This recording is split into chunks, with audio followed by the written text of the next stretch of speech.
Hi friends, Assalamu alaikum and welcome back to my channel. I am Sumaya from Sumi's Home Chef. Friends, இன்றைக்கி நம்ம சேனலில் பார்க்க போகிறது rainbow cake recipe தான். அதுவும் நாம் இங்கே 7 கலர்ஸ் யூஸ் பண்ணி ரெயின்போ கேக் செய்ய போகிறோம். இந்த கேக்கை செய்யும்போது அவ்வளோ இன்ட்ரெஸ்டிங்காகவும் ஜாலியாகவும் இருந்தது அண்ட் ரொம்பவே பெர்ஃபெக்டாகவும் வந்திருந்தது. பாருங்கள் எவ்வளோ கலர்ஃபுல்லாக அழகாக இருக்குதுன்னு. அண்ட் மோஸ்ட்லி 5 or 6 கலர்ஸ் தான் யூஸ் பண்ணி செய்வாங்க. பட் நாங்கள் இங்கே 7 கலர்ஸில் ட்ரை பண்ணோம். ரொம்பவே அழகாக வந்துச்சுது. இப்போ வாங்க இந்த சூப்பரான கலர்ஃபுல்லான ரெயின்போ கேக்கை எப்படி பண்ணுறதுன்னு பார்த்துட்டு வந்துடலாம். ஸோ அதுக்கு எல்லா தேவையான பொருட்களும் நாம் இங்கே எடுத்து வச்சாச்சு. இப்போ நாம் ஒரு மிக்சிங் பவுலில் முட்டையை உடைச்சி எடுத்துக்க போகிறோம். ஸோ இங்கே நான் 8 முட்டை எடுத்துக்கிறேன். இந்த முட்டையை நாம் இப்போ இந்த மிக்சிங் பவுலில் உடைச்சி எடுத்துக்கலாம் முதல்ல. அப்புறமா நீங்கள் எப்போவுமே கேக் செய்யும்போது முட்டை ரூம் டெம்பரேச்சரில் இருக்கிறது மாதிரி பார்த்துக்கோங்க. அதர்வைஸ் நீங்கள் ஃப்ரிட்ஜில் ஸ்டோர் பண்ணியிருந்த எக் யூஸ் பண்ணிங்கன்னா அது நம்ம பீட் பண்ணும்போது ரொம்ப ஃப்ளஃபியாக பீட் ஆகாது. அதுக்காக தான். இப்போ நாம் இதில் பிஞ்ச் ஆஃப் சால்ட்டு சேர்த்துக்கலாம். ஸோ அதனால் நல்ல ஃபார்ம் ஆகும் இந்த மாதிரி. இப்போ நாம் நல்லா கம்ப்ளீட்டாக பீட் பண்ணி எடுத்தாச்சு. பாருங்கள் நல்லா பபிள்ஸ் வந்திருக்குது. ஸோ இந்த டைமில் நாம் 1.5 கப்பு சுகரை அளந்ததுக்கு அப்புறமா பவுட்ரு பண்ணி எடுத்து வச்சுருக்கோம். அதை தான் இப்போ கொஞ்சம் கொஞ்சமாக சேர்த்து நாம் பீட் பண்ணிகிட்ருக்கோம். ஸோ இந்த மாதிரி நாம் கம்ப்ளீட்டாக எல்லா சுகரையும் சேர்த்து பீட் பண்ணி முடிச்சிடலாம் முதல்ல. இப்போ பார்த்திங்கன்னா எல்லா சுகரும் சேர்த்து பீட் பண்ணி எடுத்தாச்சு. ஸோ இந்த மாதிரி எக்கையும் சுகரையும் நல்லா பீட் பண்ணி முடிச்சதுக்கு அப்புறமா நாம் இதில் ஃப்ளேவருக்காக 1 டீஸ்பூன் அளவுக்கு மட்டும் வெனிலா எசன்ஸ் சேர்த்துக்கலாம். அதோட இந்த கேக்குக்கான தேவையான அளவுக்கு பேக்கிங் பவுடர் சேர்த்துக்கலாம். ஸோ நான் இங்கே 3/4 டீஸ்பூன் அளவுக்கு பேக்கிங் பவுடர் சேர்த்துக்கிறேன். சேர்த்து இப்போ இதை நல்லா பீட் பண்ணி எடுக்க போகிறோம். அப்போ தான் அந்த பவுடர் அண்ட் வெனிலா எசன்ஸ் நல்லா ஈவனாக மிக்ஸ் ஆகும். இப்போ மிக்ஸ் பண்ணதுக்கு அப்புறமா நாம் இதில் 2 கப்பு மைதா மாவை இந்த மாதிரி கொஞ்சம் கொஞ்சமாக சேர்த்து கட் அண்ட் ஃபோல்ட் மெத்தடில் மிக்ஸ் பண்ணி எடுத்துக்கிறோம். கம்ப்ளீட்டாக 2 கப்பு மாவையும் சேர்த்து மிக்ஸ் பண்ணதுக்கப்புறமா இந்த மாவு நம்ம 7 போர்ஷனாக டிவைட் பண்ணி எடுக்க போகிறோம். அதாவது 7 கலர்ஸ் ஆட் பண்ணுறதுக்கு. அண்ட் கேக்குக்கு ஃபுட் கலருக்கு நான் யூஸ் பண்ண ப்ராடக்ட் பார்த்திங்கன்னா பாப்பிலோன் லிக்யூட் ஃபுட் கலர் தான். இது நிஜமாகவே ரொம்பவே சூப்பராக வந்துச்சு இந்த ஃபுட் கலர் ஸோ ஃபஸ்ட்டு நான் இங்கே சேர்க்க போகிறது பிங்க் கலர். ஸோ பிங்க் கலரை நல்லா ஈவனாக மிக்ஸ் பண்ணி விட்டுக்கலாம். ஜஸ்ட்டு 1 டீஸ்பூன் அளவுக்கு சேர்த்தா சரியாக இருக்கும். அடுத்ததாக ப்ளூ கலரில் 1 டீஸ்பூன் அளவுக்கு இன்னொரு பவுலில் சேர்த்து நல்லா கலந்து விட்டுடலாம். இதையும் லிக்யூட் கலர் மாதிரியே நீங்கள் ஆல்சோ ஜெல் கலர் அப்புறமா கலர் பவுடர் கூட யூஸ் பண்ணிக்கலாம். பட் என்னை பொறுத்த வரைக்கும் மிக்ஸ் பண்ணுறதுக்கு, அதாவது அந்த பபிள்ஸ் எல்லாம் பாப் ஆகாமல் மிக்ஸ் பண்ணுறதுக்கு லிக்யூட் கலர் தான் கம்ஃபர்டபுளாக இருக்கும்னு தோணுது. பிகாஸ் ஜெல் கலராக இருந்தால் நம்ம ரொம்ப டீப்பாக மிக்ஸ் பண்ண வேண்டியிருக்கும் அந்த பேட்டரை. ஸோ அதனால் அதில் இருக்கக்கூடிய ஏர் பபிள்ஸ்லாம் பாப்ஸ் ஆகும். இப்போ அடுத்ததாக நான் ஆரஞ்சு கலர் சேர்க்குறேன். ஸோ ஆரஞ்சு லிக்யூட் கலர்லேயும் 1 டீஸ்பூன் அளவுக்கு சேர்த்து இந்த மாதிரி கலந்து எடுத்து வச்சாச்சு. அடுத்ததாக சேர்க்க போகிறது பர்பிள் கலர். ஸோ பர்பிள் கலரும் இந்த மாதிரியே சேர்த்து ஒரு வாட்டி நல்லா ஈவனாக மிக்ஸ் பண்ணி விட்டுடலாம். இது லிக்யூடாக இருக்கிறதுனால மிக்ஸ் பண்ணுறதுக்கு நான் சொன்னது மாதிரி ரொம்பவே ஈஸியாக மிக்ஸ் ஆகிடும். இப்போ அடுத்ததாக நாம் சேர்க்க போகிறது எல்லோ கலர்.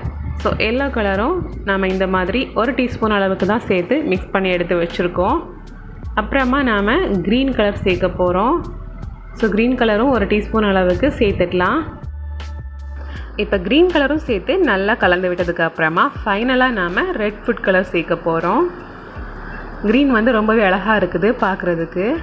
இப்போ ரெட் ஃபுட் கலர்லேயும் 1 டீஸ்பூன் அளவுக்கு சேர்த்து அந்த பேட்டரையும் நல்லா ஈவனாக இந்த மாதிரி கலந்து எடுத்து வச்சிடலாம்.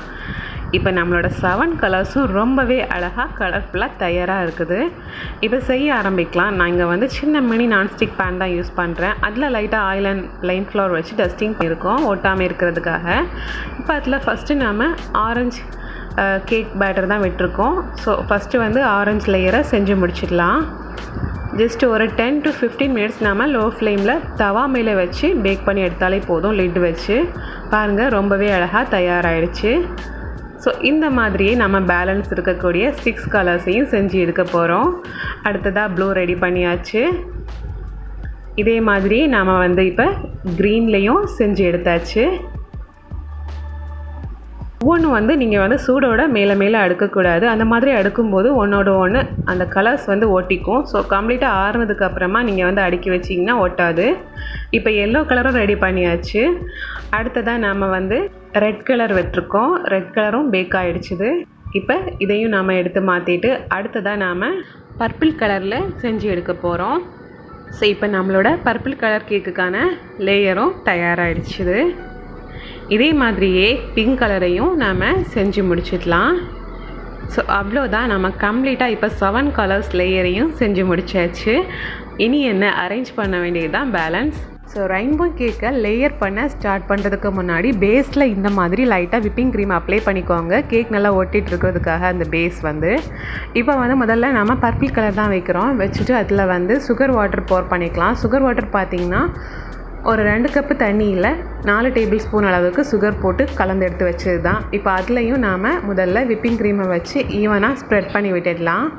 இந்த ரெயின்போ கேக்கை பொறுத்த வரைக்கும் ஒவ்வொரு கலர்ஸ் லேயருக்கு நடுவுலையும் கொஞ்சம் அதிகமான அமௌண்ட்டு விப்பிங் க்ரீம் வச்சோம்னா பார்க்குறதுக்கு அவ்வளோ அழகாக இருக்கும். அந்த ஒவ்வொரு கலர்ஸும் தனித்தனியாக எடுத்து காமிக்கும். இப்போ நம்ம செகண்ட் வச்சுருக்கிறது பிங்க் லேயர். இதுக்கு மேலேயும் நாம் சுகர் வாட்டர் எல்லா பக்கமும் இந்த மாதிரி விட்டுட்டு நம்ம இப்போ க்ரீம் அப்ளை பண்ணுறோம். ஸோ இந்த மாதிரியே நம்ம பேலன்ஸ் இருக்கக்கூடிய 5 கலர்ஸையும் அரேஞ்ச் பண்ணி முடிச்சிடலாம். அடுத்ததாக ஸ்கை ப்ளூ கலர் வச்சுருக்கோம். ஸோ இதையும் நாம் சேம் மெத்தடில் சுகர் வாட்டர் விட்டு அப்புறமா விப்பிங் க்ரீம் வச்சு ஸ்ப்ரெட் பண்ணி விட்டாச்சு. அப்புறமா க்ரீன் கலர் அண்ட் ரெயின்போவில் இருக்கக்கூடிய 7 கலர்ஸில் நாம் இங்கே வயலட்டுக்கு பதிலாக பர்பிள் யூஸ் பண்ணுறோம். அதே மாதிரி இண்டிகோக்கு பதிலாக பிங்க் யூஸ் பண்ணியிருக்கோம். மற்ற எல்லா கலர்ஸும் ரெயின்போவில் இருக்கிறது மாதிரி தான் நாம் இங்கே அரேஞ்ச் பண்ணியிருக்கோம். ஸோ க்ரீனுக்கு அப்புறமா நாம் இங்கே எல்லோ கலர் அரேஞ்ச் பண்ணுறோம். அதுக்கப்புறமா நம்ம இதுக்கு மேலே ஆரஞ்சு கலர் வச்சுக்கலாம். ஸோ ஆரஞ்சு கலரும் நாம் வச்சு முடிச்சதுக்கப்புறமா க்ரீம் அப்ளை பண்ணிவிட்டு ஃபைனலாக ரெயின்போ கேக்கில் ஃபஸ்ட்டு லேயராக ரெட் கலர் வச்சுருக்கோம். ஸோ இப்போ நம்ம கம்ப்ளீட்டாக 7 கலர்ஸும் வச்சு முடிச்சாச்சு. இப்போ விப்பிங் க்ரீமை நம்ம ஈவனாக இந்த மாதிரி கோட்டிங் கொடுத்துக்கலாம். கோட் பண்ணி முடிச்சதுக்கப்புறமா நம்ம இப்போ இதில் இன்னும் மேலே அழகாக இருக்கிறதுக்காக நம்ம யூஸ் பண்ண கலர்ஸை வச்சு மேலே இந்த மாதிரி லைட்டாக டெக்கரேட் பண்ணிக்கிறோம். ஜஸ்ட் அந்த ஃபுட் கலரை மட்டும் லைட்டாக இந்த மாதிரி லென்த் வைஸில் ஸ்ப்ரெட் பண்ணி விட போகிறோம். அவ்வளோதான். இப்போ ஃபைனலாக 7 கலர்ஸும் வச்சு முடிச்சதுக்கப்புறமா எக்ஸ்ட்ரா ஒரு கலர் தேவைப்படுது. ஸோ அந்த இடத்துல நான் இங்கே கேசர் கலர் யூஸ் பண்ணுறேன். ஸோ அதையும் இந்த மாதிரி ஸ்ப்ரெட் பண்ணி விட்டுக்கிறேன் நீளமாக லென்த் வைஸில். அவ்வளோதான். இப்போ நம்மளோட சூப்பரான ரெயின்போ கேக் ரொம்பவே அழகாக தயாராகிடுச்சு. இப்போ இந்த கேக்கை நாம் கட் பண்ணி பார்க்கலாம் வாங்க.